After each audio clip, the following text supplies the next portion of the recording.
世界球后戴资颖，马来西亚公开赛成功上演复仇记。戴资颖在4强赛对上今年全英公开赛击败他的大陆好手陈雨菲。戴资颖靠着减少失误，只用了34分钟，以直落2击败对手。明天7日将和日本好手山口茜争夺冠军，力拼3连霸。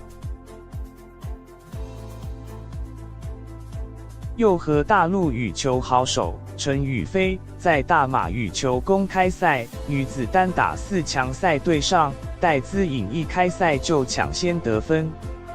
第1局双方展开拉锯战，戴资颖在8分平手时连续拿下3分，虽然技术暂停后被对手追回，紧接着又找回优势，先下一城。戴资颖第2局火力不减，开局就打出5冒号2，尽管陈雨菲一路紧咬，甚至一个翻网球逆转，但很快振作。快结束时，虽然后头戴资颖失误偏多，仍然直落2，以21比19有惊无险拿下胜利，晋级决赛。全场只花34分钟。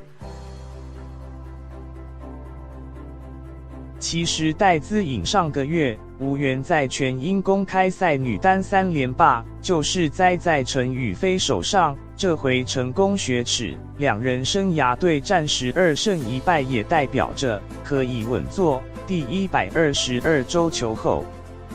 不过根据大马媒体报道，戴资颖受访表示，自己多数时间高居女单第1，却没有赢过大赛。今年注意力都集中在世锦赛和2020东京奥运，希望能一举夺金，也预定在赛后退休。对此致电戴资颖爸爸，却说对此事并不清楚。